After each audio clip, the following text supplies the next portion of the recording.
the same. Barije, how is your morning? Morning is okay. I'll say that Okay. It's really fine. It's really fine. I have no problem regarding any matters. Okay. I don't know about you. No, mine is okay. Moving on with life, I should say. Okay. But just a breakdown of some of these. This has well been a busy week, despite of the fact that we've got some rains that have been pouring here and there. But almost, it is actually a situation that is happening Almost everywhere. in the It's country. countrywide. So, if you're to take us through some of these key topics that we had here, what was your deal breaker? Well, I was so amazed. Yesterday, I was in Kasubi, and we are discussing the aspect of population census. You know, something that is a concept that we've grown up hearing. And it takes place every after 10 years. Okay. And of course, we know its purposes to ensure that the government can plan for the people to know how many people are in the country. Because in this regard, if the government knows that we have the elderly at this March, the youth at this March, it's going to enable it prioritize when it comes to allocating services according to which age group or which number of people need to be given more attention. But I was amazed when I reached on ground and I interacted with some people, and people were so disgruntled. And the question that kept on coming on around was that ever since they started to count us, nothing is happening. Okay. It was something like, they're counting us, but we are not getting anything. So what's the purpose of this? And actually some are willing to boycott. They're like, next time they're coming to count, I'm not going to come. I'm not going to be at my home. I'm not going to be at my place. All right, and when you look at accountability, I think 2014 was the last year Uganda held a population census. This year, another East African community country that held population census was Tanzania. I'm not saying that ours is this year, but when you look at the reason as to why governments carry on with the population census, this started even during the time of the Bible, I should say. Bible. Back in the time. Yeah, I know. In the year of our Lord, you get to realize that the population has been there, population census Sure. has been there because governments want accountability. And once the accountability is there, you get to realize which region has more people. Perfect. Or we get to realize which area has, even the issue to do with fertilization prospects comes in, which area has more children, or which area is more likely to have more of the children being born in this certain time. So I believe it may not necessarily be only about Knowing the number of people that are in the country. but also getting to know of accountability for the accountability purposes, accountability, so that government can easily provide social services. And actually, it's like when you look at Uganda's population, the growth rate is, I think it's estimated at 3.2%. Okay. And you realize that the birth rate is quite high as compared to, people are dying, we can't deny the fact that, but the rate at which people are being born is also so alarming. And the rate at which many are going to be born, going to be created during this period Exactly. is also quite high. So it's quite inevitable. Inevitable. So you can imagine. And when people, because a majority of these are attributing this to the economy, and that broke people give birth too much because they have nothing to think about. Instead of thinking about ideas to developmental ideas, they are thinking about ideas to give birth. And to be honest, be someone like that. Because when I have some of these discussions with most of my friends or one or the other, they will tell you, you're not a big sentence at least you try to make yourself meaningful in society. But when you look at that, I believe it takes us back to the nature of Ugandans lately. The mindset. The mindset of Ugandans is that we Ugandans, because of the looming poverty across the country, it has actually led to many Ugandans feeling more angered towards government programs. Exactly. Because even when the government brings out a program or an initiative, they are ready to bash it. They believe it is never going to work. So they've already prepared their mind for something they are not ready to receive. I believe that is the same situation we're facing now. You know, Ugandans are in a situation of, you know, like the saying says, an hungry man is an angry man. And of course, when we talk about poverty, we associate it with hunger. Okay. You know, there is no way you're going to really come, because for them, in their words, they say that these government preachings, they call them even preachings, preachings without works, you know, all the time you want to come and give me hope. It's like Joram, you're preacher, you know, you're preaching to me the word of God, and you're talking about love, but you're preaching while you're eating in front of me. I mean, probably you even have a soda, but I'm hungry. You don't want to share with me. Exactly. It's not going to make any sense. So that's what the Ugandans are trying to drive to the government. Okay. Preaching, and you're putting out these policies, you're not implementing. You're not implementing them. But I think at the end of it all, the population census for the Ugandans to understand, by the way, will be carried out by the Uganda Bureau of Statistics, and on the other hand, we shall also be having the National Planning Authority, yeah. because it matters to do with planning as well, yeah. And it will be taking place next year. Next year, actually, 2014, so 2024. Because I was year. told it will be coming in next year. Next year. But I thought it would be 2024. Must be 2024. Because in a report that we had here was showing 2023. Okay. And on a reporter who filed this one. But when you look at the situation of Uganda Bureau of Statistics and the population census, I believe Ugandans need to understand that the government wants to plan ahead for them, because it is easier to plan. You will realize that in a period of 10 years, we've got to realize that there is a slight you'll realize that there's an increment of people that have either been born or who have changed citizenship either way. So probably we shouldn't be, because the current estimation is 46 million.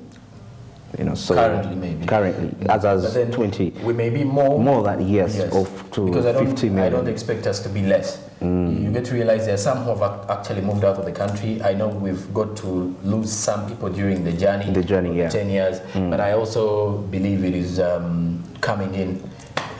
We only expect that we are quite a number in the country. Yeah, but then that means there is going to be increased accountability and demand on the side. So we hope that the funds that are borrowed to invest in the economy actually are used efficiently to ensure that. Then we discussed about still the mindset of the people regarding the parish development model, and I was in Mulago around that area, and interesting, and you know, people, and like these people are saying, we are not seeing the money.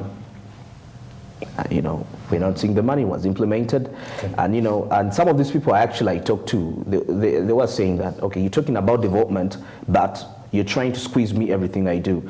You come, you put strict laws. You know, like recently there have been these evictions of people operating in wetlands, and it so happens that I got to interview one of the people I talked to as a hawker. You know, so you can imagine you're telling a hawker of a development program, and yet you chased him away from where he was working from. So to them, it wasn't making sense. Like what you said initially, that the challenge we are having today is the mindset change. Like there is just a bias regarding the programs which are being put up by government. But of course, they recite, because since the liberation, that was 1986, quite a number of programs have been coming up, you know, and Ugandans, when I was there, for them, according to them, they have been of great irrelevance to the country. Not my words. Okay. Their words. Okay. And now, as well, I was actually mentioning about the issue with Ugandans and how they are falling out with their leaders. I should not clearly bring it out and say the government, but you realize some of them are falling out already with the people who are set to represent their grievances out there to the government. Because the point, case in point, if you look at the parish development model as well, breaking down some of the stories that were making headlines, you get to realize the parish chiefs were arrested at the end of it all. So when a parish chief has been arrested, that shows you that it goes back to the people that they sent to represent them are the same people who are actually tarnishing everything. And I think if we have leaders out there, these are some of the things that they should actually work on. Yeah. because you get to realize that the people are falling out with you, and it may be very difficult for you as a person who wants to get, if you have your political affiliations already, Exactly. and you want to set out your political intentions come next presidential election or the next election. These are things that you need to work on. Yeah, and everything starts at what we call, no wonder it had to be called the parish level. You see, if we talk about like there is that allegations, of corruption in the central government, but we also need to first check ourselves as people on the parish levels. I mean, that is very key. If the parish chiefs, we saw cases of corruption. I think the recent case, the case was still I heard about, was it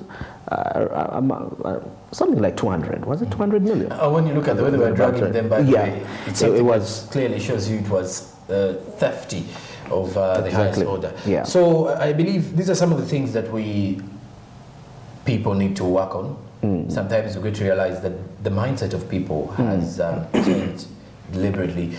Sometimes when you overpress, normally they say something of that sort. It will have to bleed. To bleed, yes. So in most cases, people put their trust in everyone, and at the time when you realize, people tend to see things and just let them be. But now once they start raising up, then you just definitely know there's something wrong. You either have to work on it or it's too late. Yeah, and also looking at that particular aspect, these are tricky times, not only just to Uganda, but the globe at large. And with that, there is this rising incidence of that everyone is thinking about themselves. And it comes back to this place. No wonder there is this the national policy regarding where people are going to be taken to get involved, like to work with government for 6 years after finishing campus. I think those will be key initiatives to raise the spirit of nationalism, because this is what we are seeing here. I mean, if you can't have mercy to your people, these people, before the parish development, we had, people had this, oh my God, this is the hope, because its purpose was largely to transform Ugandans from the subsistence economy to a money economy, whereby they're going to be borrowing this money. But then you find that during that time, they were electing committees that are going to be representing them to receive that money. And it's quite very heartbreaking that these are the very people that were running away with this money, which is supposed to help the local Ugandans to get out of the poverty and to invest more. So that shows you that there is no spirit of patriotism. Let me say that. If somebody who's patriotic, you care about your people down on the ground, which is not the case here. So that was quite sad, and such policies are to engage, because the people, the young youth today, they are going to be the ones in these offices. So such initiatives at an early stage, you're done with your campus, go work with government. Know what it means. They call it, there's that what they call mchaka. Those things, you go get into that spirit. I mean, I think some of the issues we have in our country, Uganda, may not be resolved just by talking about them, because we have done the talking. Okay. But there ought to be a policy that is put in place to counteract that.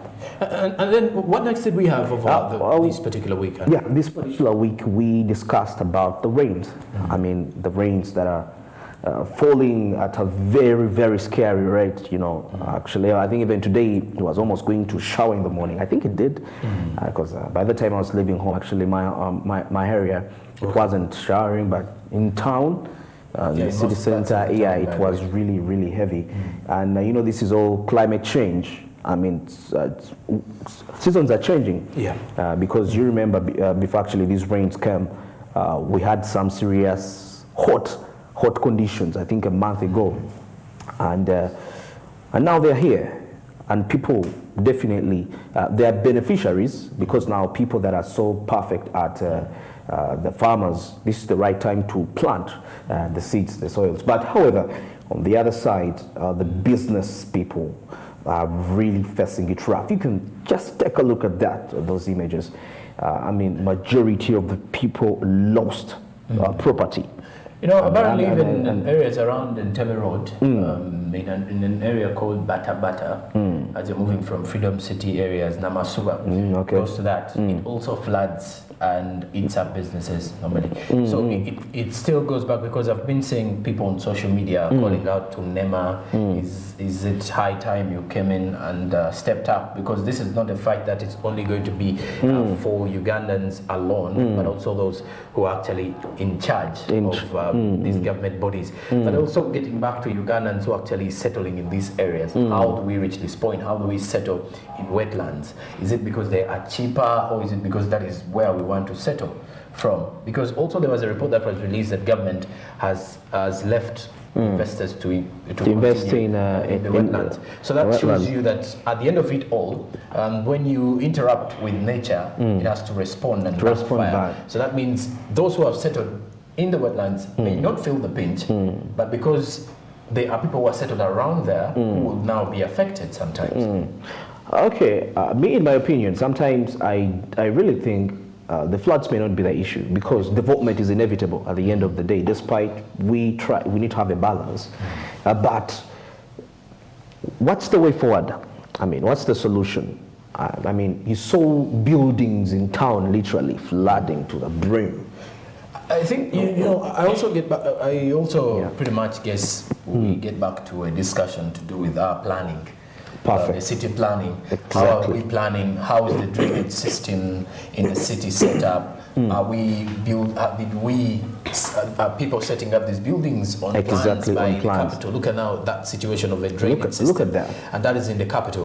So these are some of the things that you will never easily see. And when you look at people calling out to government officials, these are now the pictures they bring out. Exactly. So, and these are the things that we need to address. Not only government, but also people who are working in these areas. Yes. And also those who are purchasing land to set up buildings or In wetlands. in those areas as well. Yeah. And also like proper drainage systems. Okay. I mean, sometimes, you see those, the cities we admire, the New York, California, London, these are cities that were planned for centuries, centuries, not even 10 years planned. We're talking about 100 years plan, which wasn't the case with our countries. That even ever since we got independence, and there was a little bit of confusion into the entire sector transition, power transitions and everything, and those in a way also affected our development, and that also comes back to how you plan for the capital city, because still when we're British colony, some of these buildings were set up by the colonialists. But as time went on and there was lack of an organized structure, proper systems of doing, that's how we see such matters coming in up, and we're seeing they're backfiring back at the end of the day. Okay. Yeah. And then, as a matter of fact, speaking of that, as we're summing up with our weekly topics, what would be our last topic of discussion that we had this week? Last topic of discussion, we're talking about data. Okay. I know this has happened to you also. There's moments you load data, and before you know it, they're telling you you've used probably this percentage of your data, and that has been a rising concern among us, the people right there. And of course, the blame still comes back to the telecommunication companies, saying that they are committing fraud on their data. But according to experts,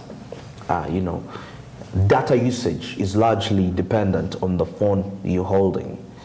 Do you know that it's so amazing that Ugandans, we do like very fancy things.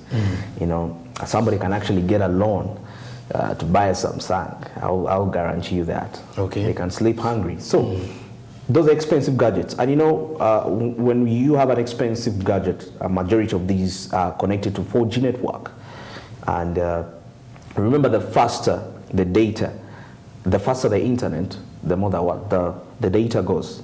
And and some of these gadgets we hold, there are certain, for example, if you're downloading a certain photo, there is a quality that is attributed to them.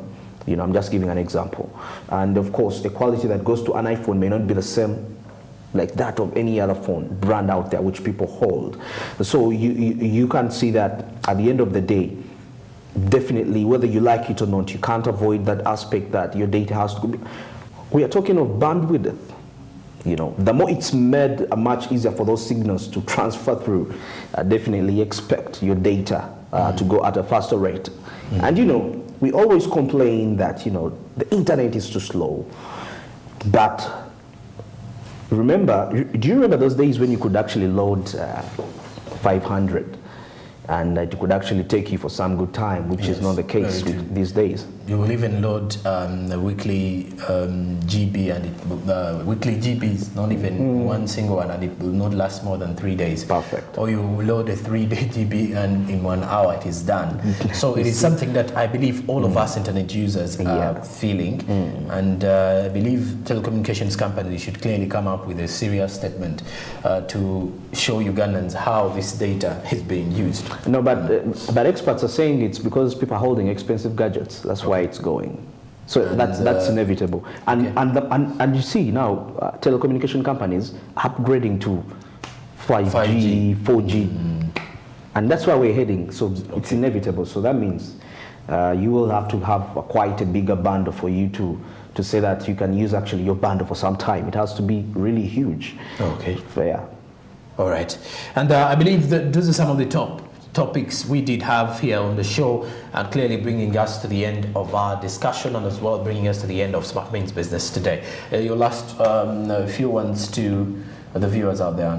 Oh, wow. It's been quite a very busy week, and as you know, today is the 16th, if I'm not mistaken, 16th of September, and we are literally coming to the end of this month, but also, most importantly, the end of the year. I always keep doing countdowns whenever I'm presenting this for a purpose, to show you that time waits for no man. You know, whenever you say, I'll do this next year, I'll do this, now the next year you talked about is this year. So live every day as though it's today. Don't live with the hope of tomorrow, because with that, it's going to lead to mediocrity at the end of the day, because you know, when you hear the word next week, next year, it sounds something that is going to take ages forever, but it's coming. You said next year last time, it's this year right now. So think about that. All right. And he does mention as well, you always have to be very patient. Things will have to fall in place at the right time.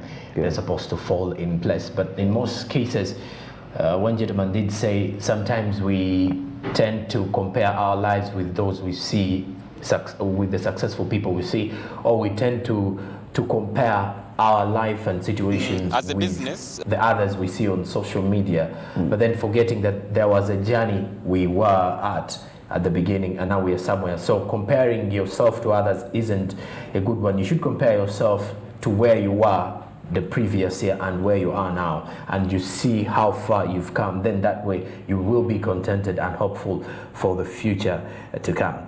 I'm Joram Paul Sonko in here, and this has been Smart Means Business.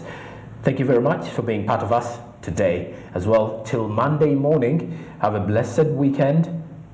Good morning.